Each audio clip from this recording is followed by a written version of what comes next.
Well, hey everyone, welcome back to my shoebox adventures. Steve the Happy Camper here. Yeah, before we dive into this video, I just want to thank everyone who stuck with me and followed me on my journeys through Utah up into Wyoming and then and then back.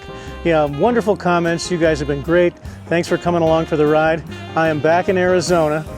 I'm at Campground, and I've never been here before. It's embarrassing to say I've never been as much camping as I've done. I tend to avoid big crowds, and Grand Canyon is very popular. Obviously, people fly in from all over the world to see the Grand Canyon, and this place is crowded. It's been crowded. Now it's middle of the day here. I got here yesterday and set up camp, and went to bed exhausted. And it was too hot, you know, and it's too hot now, and it's only going to get hotter. I think we're going to be up in the 90s here at the canyon today. So, and I got a new bike, so I want to show you my new bike. Tell you why I got it. This is kind of a Grand Canyon and e-bikes for seniors episode. I'm very excited about this bike. But anyway, yeah, let's look at the campsite. Sorry guys, bear with me here. I've got a physical issue we'll talk about. Here we go. This is what Mather Campground looks like. Now, most people, it's middle of the day, so checkout is 11, check-in is 12, and we're right in that 11:30 zone. I'm parked in the shade again, and they have really strange generator hours here. I haven't heard a single generator, so I don't really want to be that guy. I've got the solar panel. Thank goodness I've got this Renogy panel with the controller on it that I can plug directly into my camper battery. So I'm getting some solar here, where up on the top, as you can see, you know, that's all shaded. I'm not getting anything, and I'm already down 50 amp hours. So we'll try to put as much of that back as we can. Now the campsites are super small. This is a pull through, and I got to tell you, this is the thing when you go someplace for the first time and you book, you don't really know what you're going to get. You assume, right? I saw a picture of it. It looked great, but there's hardly any room for me. This little pull through here is like a hairpin turn. So I'm all jackknifed. I was trying to get the truck off the trailer in that position with the nose of the truck way up in the air, and the jackknife thing wasn't really fun. But you live and learn. You live and learn, because I'm here in Juniper Loop, site number 116, right next door. 114 is perfect. Look how big this one is.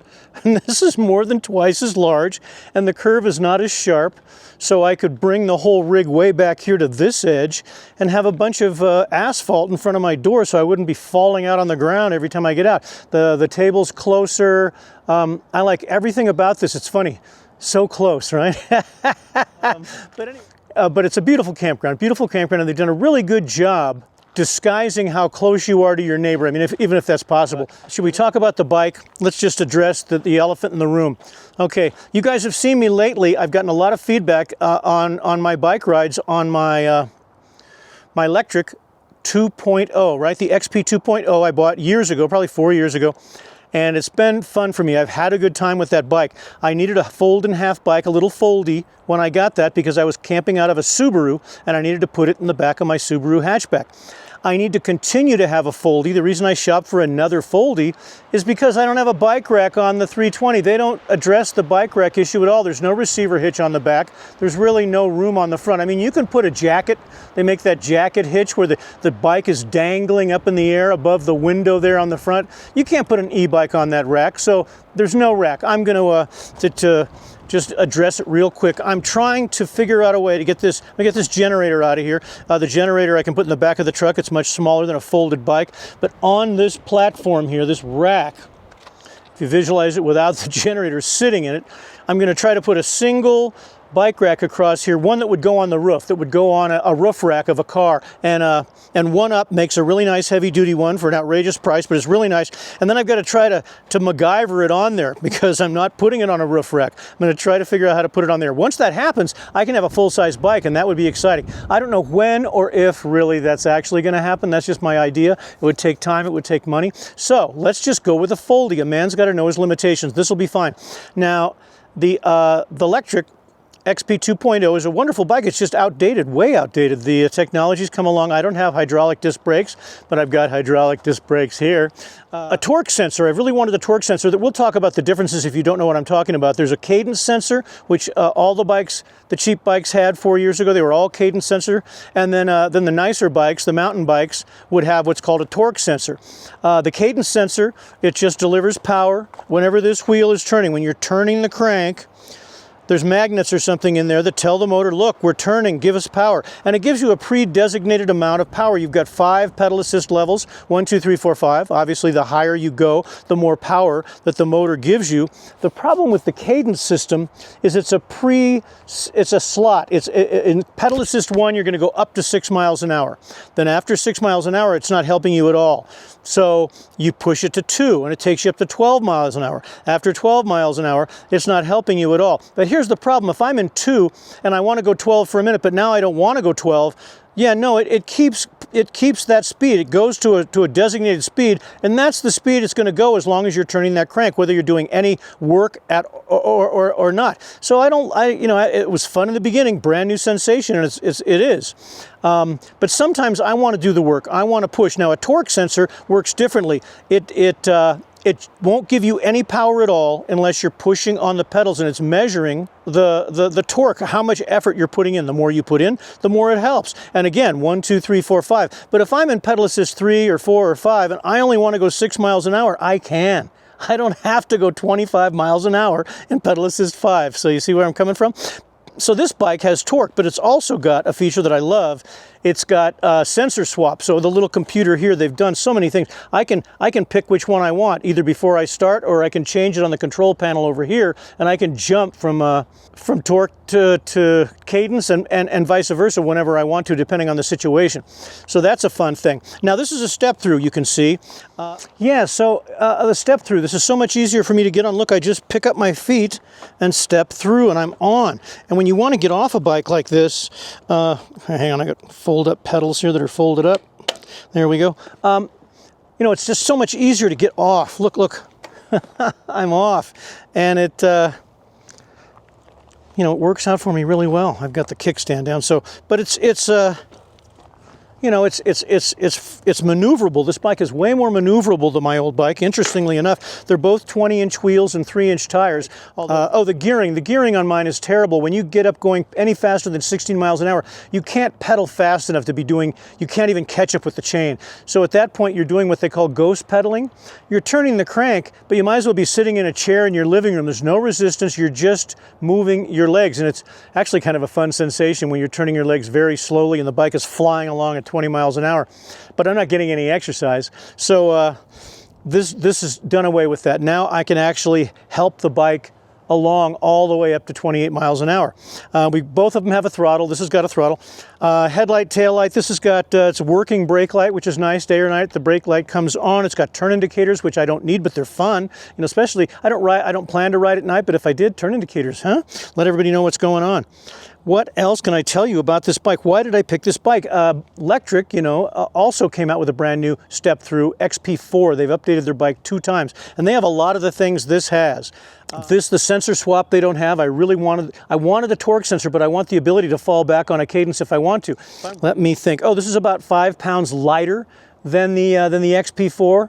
And when I'm picking it up and putting it in the back of my truck with the problems I have, the lighter the better. You think 5 pounds, oh, big deal. Well, 5 pounds by itself is no big deal. You add 5 pounds to 55 pounds or 60 pounds, it's a big deal for a guy like me. So 5 pounds lighter, I'll take it. Also, I like the way this battery comes off. Now, I'd rather the battery was inside the down tube like it is on the electric, but electric makes it really hard to get the battery out. You have to open it up and unfold it and slide it out. I like the people where I can just pull the battery out from the top or from the bottom without having to do the unfolding thing. And finally, and the XP4, in all fairness, I didn't do enough research, might have this feature also. I don't know.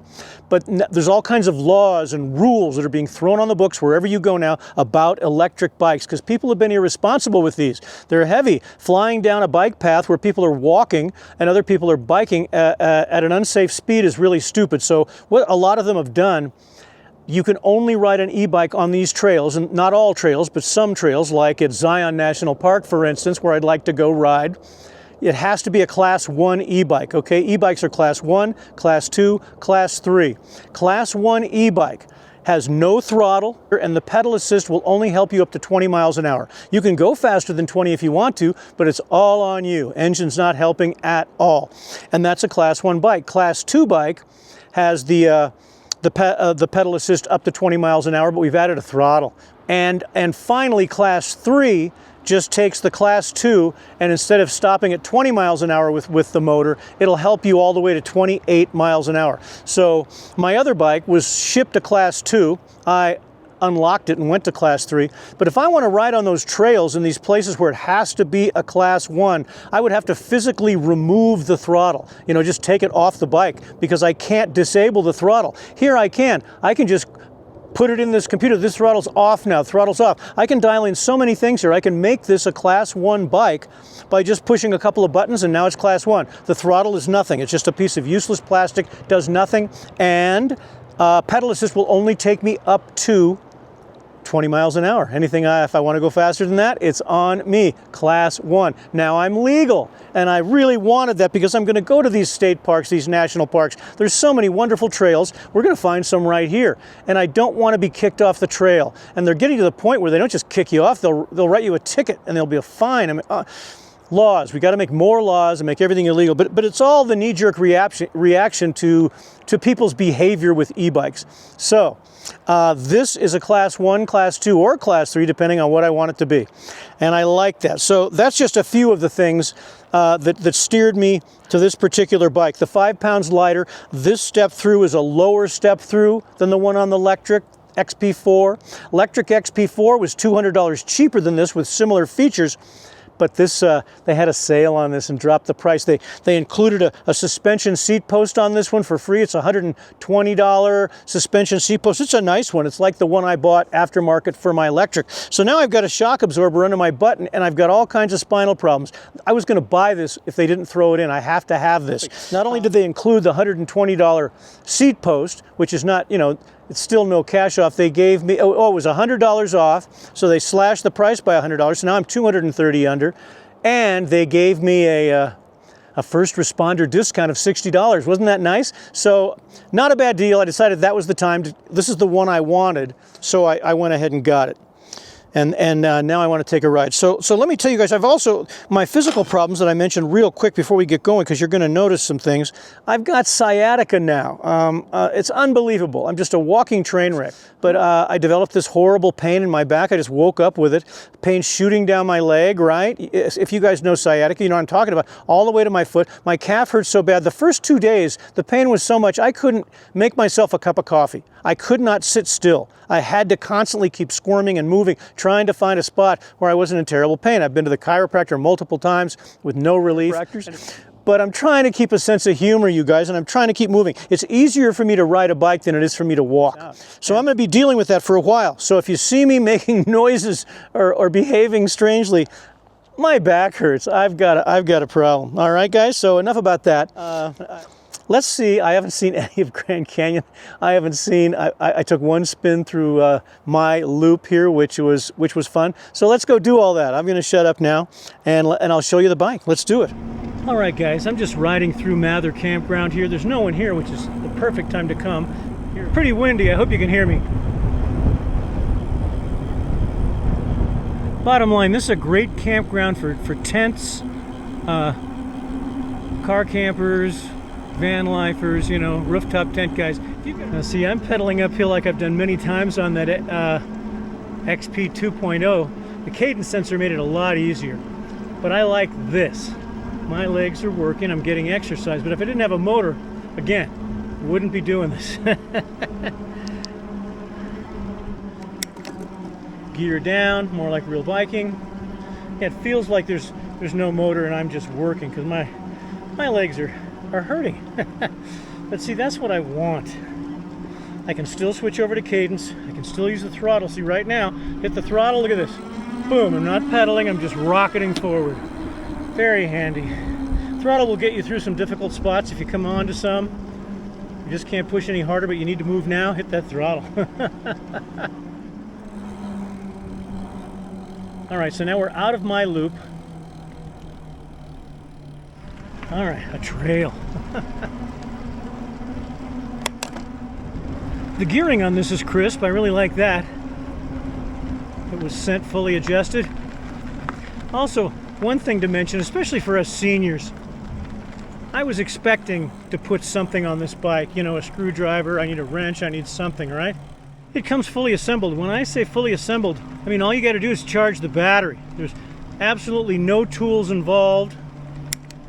They don't include any tools. You don't need any tools. It comes completely assembled. Oh look, e-bikes. Hi e-bikers. Ah, there we go, safety in numbers. Those were pretty cool. They were having fun. See, that's the thing. These bikes put a grin on your face. So I have no idea what to expect here. Never been here, and of course, first bike ride here. But what a fun bike. Real nimble, relatively lightweight, you know, as e-bikes go. Here come some bikers coming uphill. You know, here we are.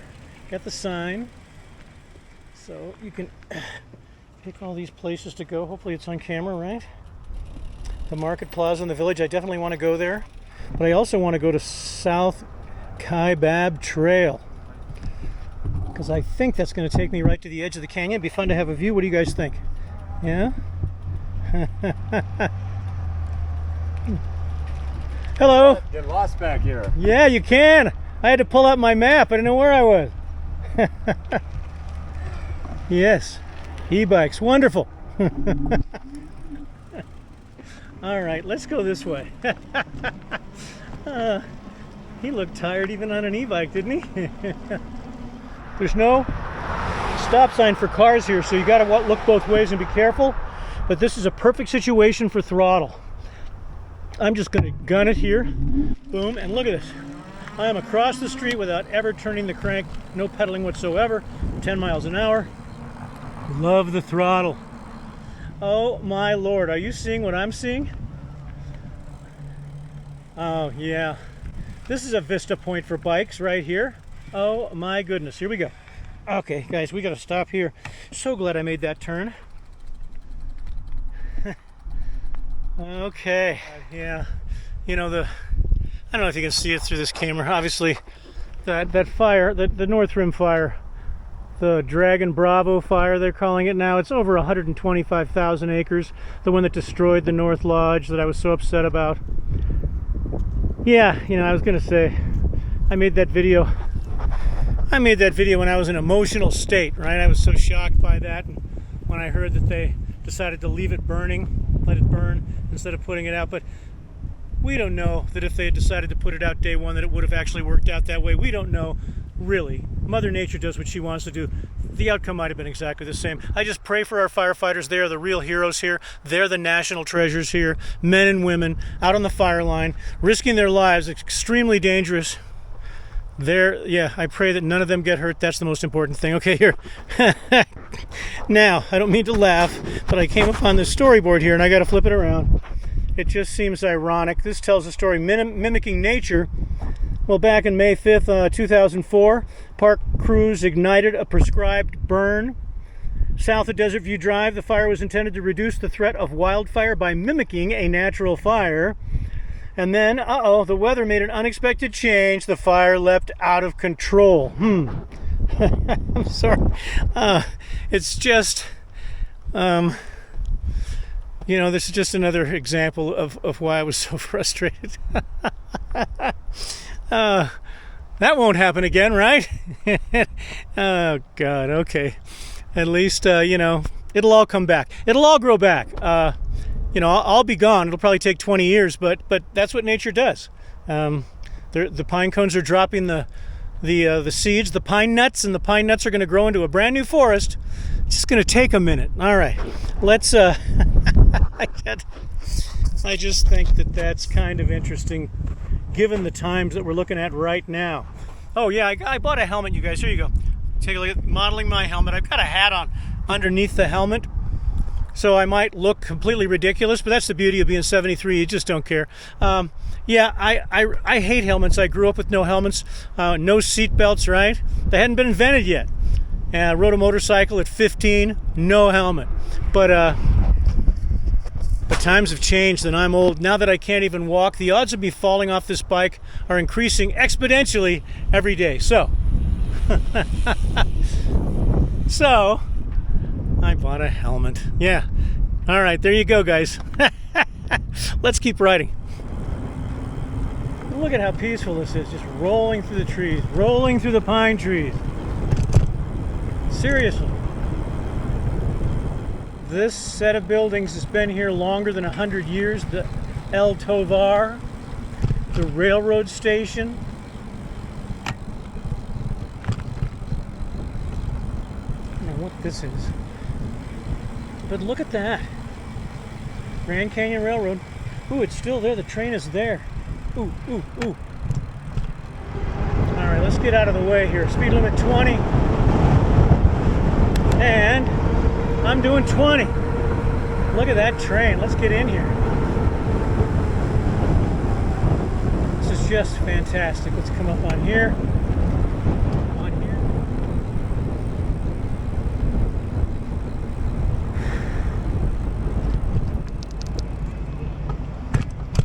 Thank you.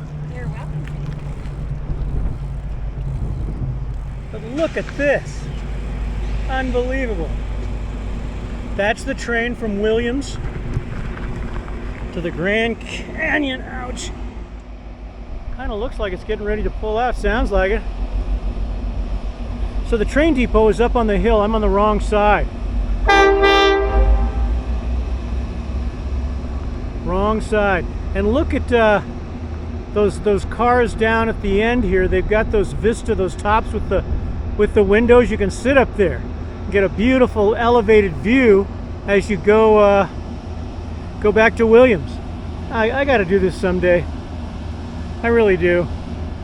They've been doing this since I think 1901, the early 1900s. That's when this train started. Still going. Probably got a new engine. You know, that's not the 1901 engine. And they probably renewed the cars sometime, right? Yeah, look how much fun everyone's having. Just fabulous. Come to the Grand Canyon, guys. Selfie with the train? Yeah. Grand Canyon Railroad, guys. Gotta love it.